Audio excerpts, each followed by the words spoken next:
പറയുകയാണ്, വല്ലദീന കഫറൂ ലഹും നാറു ജഹന്നം. ജഹന്നം എന്ന് പറയുന്ന തീയാണ്. ആ നരകത്തിൽ തന്നെയാണ് നിഷേധികൾക്ക് കടക്കാനുള്ളത്. അവിടെ പ്രവേശിപ്പിക്കപ്പെട്ടാൽ മരണമില്ല കേട്ടോ. കാര്യമൊക്കെ കഴിഞ്ഞില്ലേ, അങ്ങനെ മരിച്ചു പോകാലോ? ഇല്ല. എന്നാൽ ശിക്ഷയിൽ വല്ല ഇളവുമുണ്ടോ? അതുമില്ല. വലാ യുഖഫഫു അൻഹും മിൻ അദാബിഹാ കദാലിക നജ്സീ കുല്ല കഫൂർ. എല്ലാ നിഷേധികൾക്കും എല്ലാ നന്ദികെട്ടവന്മാരെയും നാം പ്രതിഫലം കൊടുക്കുന്നത് ഇപ്രകാരമത്രേ. ഇനി പറയുന്ന രംഗം വഹും യസ്തരിഖൂന ഫീഹാ. അവരാ നരകത്തിൽ കടന്ന് ആർത്തട്ടഹസിക്കുന്ന രംഗം. എന്തും പറഞ്ഞിട്ടാ അട്ടഹസിക്കുന്നത്? റബ്ബനാ, ഞങ്ങളുടെ റബ്ബേ, അഖ്രിജ്നാ, നീ ഞങ്ങളെ ഒന്ന് പുറത്തേക്കിട്ടുതാ. എന്തിനാണ്? നഅമൽ സാലിഹാ, ഞങ്ങൾ സൽക്കർമ്മങ്ങൾ ചെയ്തോളാം. ഗൈറല്ലദീ കുന്നാ നഅമൽ, ഞങ്ങൾ മുമ്പ് ചെയ്തിട്ടില്ലാത്ത, ഞങ്ങൾ പ്രവർത്തിച്ചിട്ടില്ലാത്ത കുറെ സൽക്കർമ്മങ്ങളൊക്കെ അതൊക്കെ വേണ്ടത് തന്നെയായിരുന്നു. സമയത്ത് നിസ്കരിക്കേണ്ടത് തന്നെയായിരുന്നു, ഇപ്പൊ ബോധ്യമായി. കൃത്യമായി സക്കാത്ത് കൊടുക്കേണ്ടിയിരുന്നു, ഇപ്പൊ ബോധ്യമായി. പലിശ വാങ്ങരുതായിരുന്നു, ബോധ്യമായി. ഹറാമ് കാണരുതായിരുന്നു, ബോധ്യമായി. സിനിമയുടെ ആളാകരുതായിരുന്നു, സീരിയലുകളുടെ ആളാകരുതായിരുന്നു, സംഗീതത്തിന്റെ ആളാകരുതായിരുന്നു, മദ്ദളത്തിന്റെയും തബലയുടെയും ഗിറ്റാറിന്റെയും അതുപോലെയുള്ള മ്യൂസിക് ഉപകരണങ്ങളുടെയും ആളാവരുതായിരുന്നു. പലിശയിലൂടെ സമ്പാദിക്കരുതായിരുന്നു, ഹറാമ് തിന്നരുതായിരുന്നു, ഹറാമ് കാണരുതായിരുന്നു, കേൾക്കരുതായിരുന്നു. അല്ലാഹുവേ, നിന്നെ എല്ലാരെ വിളിച്ചു പ്രാർത്ഥിക്കരുതായിരുന്നു, നിന്റെ മുമ്പിൽ എല്ലാരെ സുജൂദ് ചെയ്യരുതായിരുന്നു, നിനക്ക് വേണ്ടി എല്ലാരെ നേർച്ച വഴിപാടർപ്പിക്കരുതായിരുന്നു. എല്ലാം ബോധ്യമായി. അല്ലാഹ്, ഒന്ന് പുറത്തേക്കിട്ട് തരുമോ? ഒന്നും കൂടെ ഒരായുസ് തന്നാൽ ഞങ്ങൾ ചെയ്യാതെ വിട്ടുപോയ അമൽ സാലിഹാത്തുകളൊക്കെ ഒന്ന് ചെയ്യാം റബ്ബേ എന്ന് നരകത്തിൽ കടന്നുകൊണ്ട് പാപികൾ ആർത്തട്ടഹസിച്ച് വിളിച്ചു പറയുന്ന രംഗം വിശുദ്ധ ഖുർആൻ അവരോട് ചോദിക്കുകയാണ്.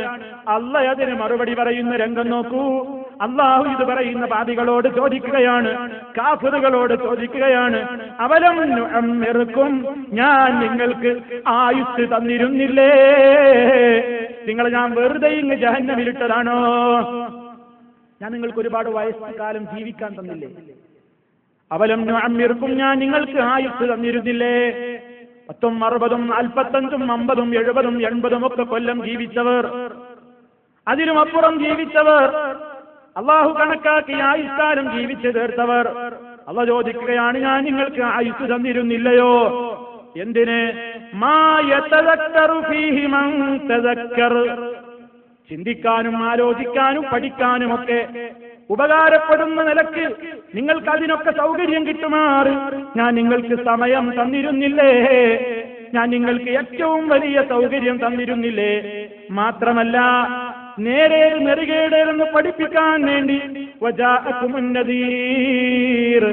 മുന്നറിയിപ്പുകാരി, താക്കീതുകാരി നിങ്ങൾക്ക് വരികയും ചെയ്തിരുന്നില്ലേ? അന്നൊക്കെ നിങ്ങളത് കേൾക്കാൻ വരെ തയ്യാറായില്ല. കേൾക്കാൻ വരെ തയ്യാറായില്ല. നിങ്ങളതിനെ മാറ്റിവെച്ചു, നിങ്ങളതിൽ നിന്ന് ഊരിച്ചാടി, നിങ്ങളതിൽ നിന്ന് കുതറി ഓടി. ഞാൻ എനിക്കിഷ്ടം പോലെ ജീവിക്കുമെന്ന് ധിക്കാരം പറഞ്ഞു, എനിക്ക് നിയമങ്ങൾ ബാധകമല്ലെന്ന് പടച്ചവനെ വെല്ലുവിളിച്ചുവല്ലേ? ഇപ്പോൾ കേഴുകയാണോ? അതുകൊണ്ട് ഫദൂഖൂ, നിങ്ങൾ ആസ്വദിച്ചുകൊള്ളൂ, അനുഭവിച്ചുകൊള്ളൂ.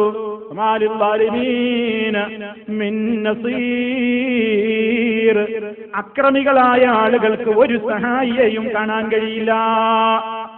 ഖുർആന്റെ മറുപടി, അള്ളാഹുവിന്റെ മറുപടി, പാപികളുടെ ദുഃഖവും സങ്കടവും വർദ്ധിക്കാനല്ലാതെ എന്തിനാണ് അവിടെ കാരണമാവുക? സഹോദരന്മാരെ, ഇനിയും എത്രയോ ഉണ്ട് ജഹന്നമിന്റെ ഭീകരതകൾ. ആർക്ക് വർണ്ണിക്കാനാകുമത്? ആർക്ക് പറയാൻ സാധിക്കും? അഷ്റഫുൽ ഖൽഖ് സല്ലല്ലാഹു അലൈഹി വസല്ലം എത്രയോ വിവരിച്ചു തന്നിട്ടുണ്ട്. ഈ കഠിനകഠോരമായ ആഴവും പരപ്പും വിശാലതയും ഭീകരമായ ദൃശ്യങ്ങളും എല്ലാ രൂപത്തിലുമുള്ള ശിക്ഷകളുടേതായ കേന്ദ്രം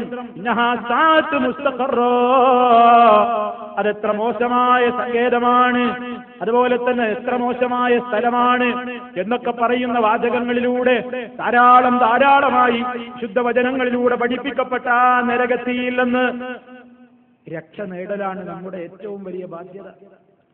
ഇതിൽ നിന്ന് രക്ഷ നേടാൻ നമുക്ക് കഴിയണം.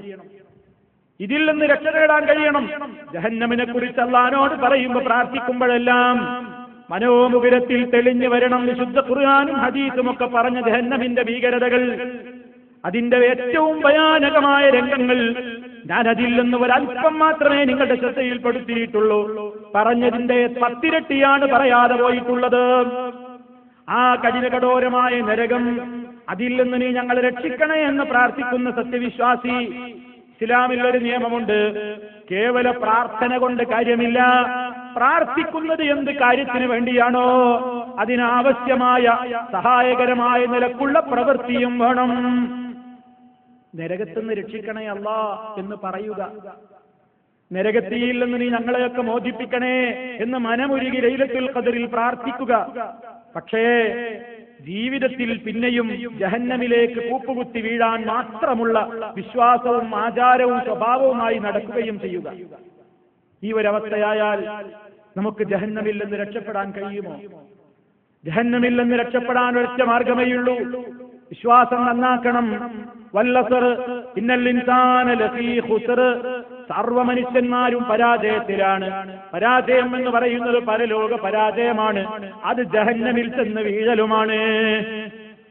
അതിൽ നിന്നുള്ള രക്ഷ ലഭിക്കപ്പെടുന്നത് ഇല്ലല്ലദീന ആമനു, വിശ്വസിച്ചവരൊഴികെ, ഫഅമിലുസ് സാലിഹാത്തി, നല്ല നല്ല പ്രവൃത്തികൾ ചെയ്തവരൊഴികെ, വതവാസൗ ബിൽ ഹഖ്, താൻ നന്നായാൽ മാത്രം പോരാ, താൻ അറിഞ്ഞ സത്യത്തെ അത് അറിഞ്ഞിട്ടില്ലാത്തവരിലേക്ക് എത്തിച്ചു കൊടുക്കാൻ വേണ്ട പരിശ്രമങ്ങളിൽ ഏർപ്പെടുന്നവനും.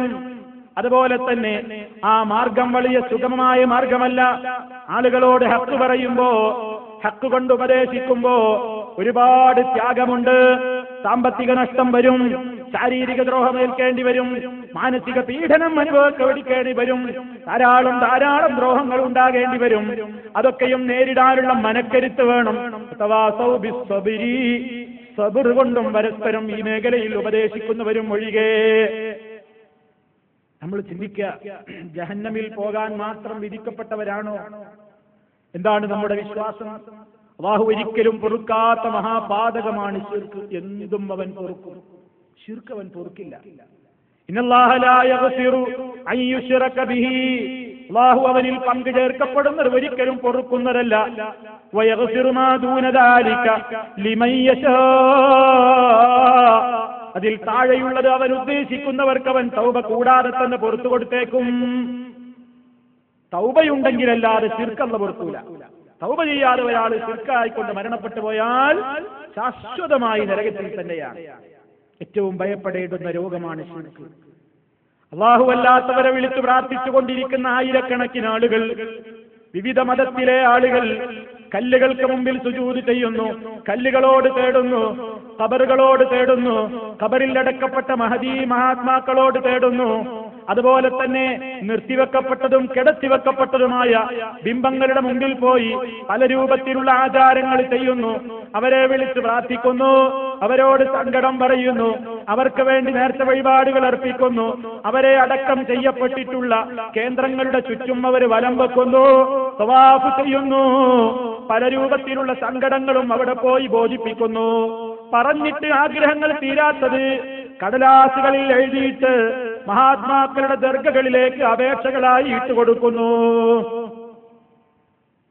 ഒരുപാട് ദർഗകളിൽ കുറെ പോയി നോക്കുമ്പോ ഈ സമൂഹത്തിന്റെ ദയനീയമായ സ്ഥിതി അറിയാൻ ഒന്ന് പോയി നോക്കിയാൽ പല ദർഗകൾക്കകത്തും ഒരുപാട് കടലാസ് കഷ്ണങ്ങൾ. ഓരോരുത്തരും അവരുടെ ആഗ്രഹങ്ങൾ സമർപ്പിച്ച അപേക്ഷാ ഫോറങ്ങളാണ്. അപേക്ഷകൾ എറിഞ്ഞിട്ടിരിക്കുകയാണ്.